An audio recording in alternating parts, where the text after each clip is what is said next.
교우 여러분, 잘 주무셨나요? 월요일 아침입니다. 어, 평소와는 좀 다른 느낌이시죠? 오늘부터 우리는 고난주간을 보내고 있습니다. 다른 때와는 달리 마음이 좀 무거우시겠죠? 저는 1년에 한 번 오는 이 주간이 참 힘듭니다. 이렇게 말씀드리면, 아, 나름 고난에 동참하는구나, 이러실 텐데, 사실은 그 반대입니다. 언제부턴가 십자가 사건이 너무 익숙한 거예요.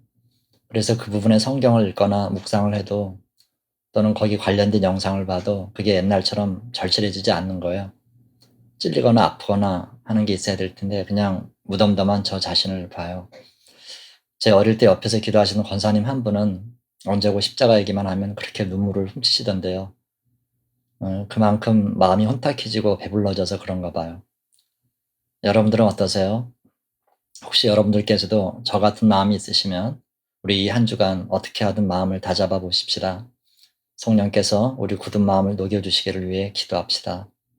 그래서 주님이 고난당할 때 우리도 고난당하고 주님이 십자가에 못 박히실 때 우리도 거기에 함께 못 박히고 사흘 만에 부활하실 때 우리도 함께 부활하십시다. 오늘의 말씀을 읽어드릴게요. 마태복음 21장 12절에서 17절까지 말씀입니다.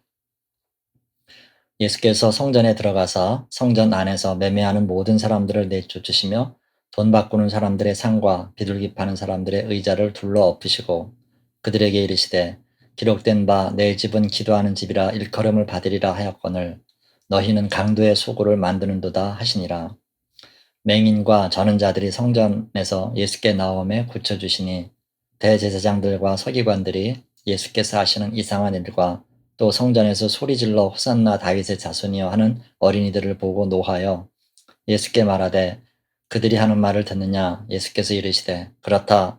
어린 아기와 젖먹이들의 입에서 나오는 찬미를 온전하게 하셨나이다 함을 너희가 읽어본 일이 없느냐 하시고 그들을 떠나 성 밖으로 베다니에 가서 거기서 유하시니라. 아멘. 예수님의 마지막 일주일이 시작됐죠. 어제 주일 예수님이 예루살렘에 들어오실 때 주님은 엄청난 환대를 받았습니다. 사람들이 길가에 서서 막 종려나무 가지를 흔들면서 환호하고 반겨주는 거예요. 그렇게 예루살렘에서의 첫날을 보내시고 오늘 둘째 날을 맞이하시죠. 우리가 아는 대로 오늘부터 금요일까지의 5일은 정말 대격변과 소용돌이의 시간입니다. 여러분, 그렇죠? 누구든 닷새 밖에 자기 생명이 남지 않았다면 해야 될 일은 엄청나게 많을 겁니다. 가장 중요한 일부터 하게 되겠죠. 오늘 월요일에 예수님은 예루살렘 성전에 가셨죠. 그리고 작심한 일을 결행하셨습니다. 지금 기간은 6월절 명절 기간인데 이때가 되면 예루살렘엔 수십만 명의 순례객들로 발디딜 틈이 없게 됩니다. 세계로 흩어진 디아스포라 유대인들의 평생 소원이 뭔지 아시죠? 언제고 자기들 고향인 예루살렘을 순례하고 거기서 제사 드리는 게 소원입니다. 그러려면 예루살렘에 오는 경비를 마련해야 되는데 한두 해 모아서 될 일이 아니죠. 몇 해를 애써야 겨우 올 수 있는 그런 여정인 겁니다. 그 중심이 어디냐면 예루살렘 성전이었어요. 그러면 성전 일을 보는 사람들은 순례객들을 위해 세심한 배려가 필요하잖아요. 근데 전혀 그렇지 않았어요. 배려는커녕 오히려 성전이 하나의 거대한 권력이 돼서 사람들 위에 군림하고 있는 거예요. 얘기를 들어보시면 하나부터 열까지 이거 이래도 되나 하는 걸 그런 마음으로 꼬리를 물 겁니다. 우선 성전에 들어가자면 성전세를 내야 되는데 아니 교회 들어가는데 무슨 돈을 댑니까? 근데 어쨌든 성전세를 받았어요. 그런데 이 세가 만만한 액수가 아니었어요. 그리고 제사에 쓸 희생제물을 들고 가야 되니까 거기에도 비용이 들어갔죠. 물론 희생제물은 제사장들이 이 성한 건지 아닌지 그 입구에서 검사를 해요. 눈 먼 거, 저는 거, 병든 거 이런 건 드리면 안 되잖아요. 그런데 바깥에서 사가지고 들어온 예물은요. 번번이 퇴짜를 넣는 거예요. 이 양은 병든 것 같아. 이놈 다리 한 짝 저는 것 같아. 이런 식으로요. 할 수 없이 성전 안에서 구입을 해야 돼요. 그런데 그 비용은 정말 완전 사기인 겁니다. 그리고 성전세를 내든 재물을 사든 모든 화폐는 성전 안에서만 통용되는 걸 써야 됐어요. 그러니까 환전해야 되는데 환전 수수료가 또 턱없이 비쌌어요. 이 모든 일이 누구에 의해서 주도된다고요? 대제사장들을 비롯한 제사장들의 철저한 관리 속에 행해졌던 겁니다. 예수님이 이 모든 걸 아셨어요. 분노로 활활 타오르셨죠. 왜요? 가장 거룩해야 될 성전이 인간의 탐욕 때문에 밥벌이의 도구로 전락한 현장을 똑똑히 보신 거예요. 순례자들은 어때요? 단 한 번 진정한 예배를 드리기 위해서 몇 달을 달려온 건데 자기 마음의 영원한 고향인 이 예루살렘으로 그렇게 몇 달을 달려온 건데 예? 그 예배자들을 낙심시키고 그 마음을 무참하게 짓밟는 무리들은요. 이거 뭐 더 이상 두고 볼 수 없죠. 예수님이 어떻게 하셨는지 아시죠? 일단 성전 안을 보니까 이게 매매하는 자들과 환전상들로 이게 완전 돗대기 시장이에요. 이건 뭐 더 이상 성전이라고 부를 수도 없었어요. 예수님은 벼락같이 환전상에 좌판을 둘러 엎으시고 재물 파는 자들 의자를 다 집어던지셨어요. 그리고 노끈으로 채찍을 만들어 가지고 그걸로 재물로 쓰는 짐승들을 성전 밖으로 다 몰아내셨습니다. 그렇게 성전을 일소하신 후에 이유를 말씀하시죠. 뭐죠? 기도하고 예배해야 될 내 아버지 집을 너희가 강도의 소굴로 만들었다는 거예요. 그래서 내가 제대로 돌려놨다. 그거예요. 여러분, 성전에서 일하는 사람들은 만만한 사람들이 아니었어요. 그럼에도 불구하고 그들은 예수님이 하시는 일을 두고 볼 수밖에 없었습니다. 왠지 아세요? 성전 사람들의 작태의 분노를 바라는 예수님의 그 위험 앞에 그 누구라도 감히 나설 수 없었죠. 그리고 거기엔 성전의 횡포에 분노했던 그 순례객들, 그들의 보이지 않는 어떤 열렬한 지지가 있었던 겁니다.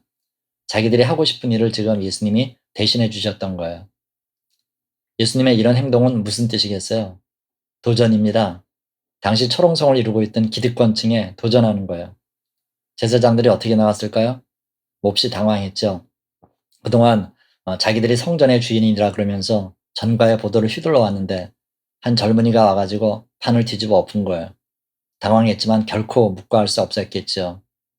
그냥 놔두면 이 분위기 타고 또 어떤 집단적 움직임이 있을지 몰라. 그러지 않았겠어요? 이 일이 확대되면 어떻게 되겠습니까? 다른 문제는 차치하더라도 잘못되는 날은 어떻게 자기들 밥줄에 막대한 지장을 주게 되어 있었어요. 그게 가장 큰 문제였습니다. 사태에 대한 근본적 이유와 처방을 찾아야 되는데 그런 건 그냥 두고 다만 방해자를 제거하는 게 급선무인 겁니다. 곧바로 그들은 방도를 찾기 위해 움직이기 시작했습니다. 여러분, 성전이 성전 본래 의무를 다하지 못하게 되니까 어떻게 됐습니까? 예수님에 의해 청소됐어요. 지금 교회들에게도 주시는 명백한 경고입니다. 교회는 다른 사람들이 아니라 교회 일을 보는 사람들에 의해서 타락되어 왔어요. 중세의 교회가 그랬고 지금의 현실 또한 조금도 나아지지 않았어요. 따라서 교회에서 행세 꽤나 하는 사람들은 더 조심해야 되고 더 바짝 엎드려야 됩니다. 오늘 예수님은 우리에게 강한 메시지를 한 가지 더 전하고 계세요. 참 무서운데요. 교회가 교회답지 않으면 빛 바랜 교회로 조금 나빠지는 게 아니라 아예 강도의 소굴이 된다는 겁니다. 그러니 교회가 될 거냐 아니면 강도의 소굴이 될 거냐 선택하라는 거예요. 어쩌면 이번 코로나19 사태 때문에 교회들이 어려움 당하는 것도 이런 연장선상에 있는 게 아닐까요? 정말 두렵습니다. 아닌 게 아니라 지금 교회가 이 어려운 시기를 통과하면서 교회의 민낯이 다 드러나고 있어요. 목사는 목사대로, 성도는 성도대로, 교회 공동체는 교회 공동체대로. 어쩌면 2000년이 지났는데도 어떻게 이렇게 달라지지 않았을까요? 지금도 교회 때문에 먹고 사는 사람들이 있고요. 제사장들이 그랬던 것처럼 예배자들을 돈벌이용 봉으로 여기는 교회 지도자들도 있습니다.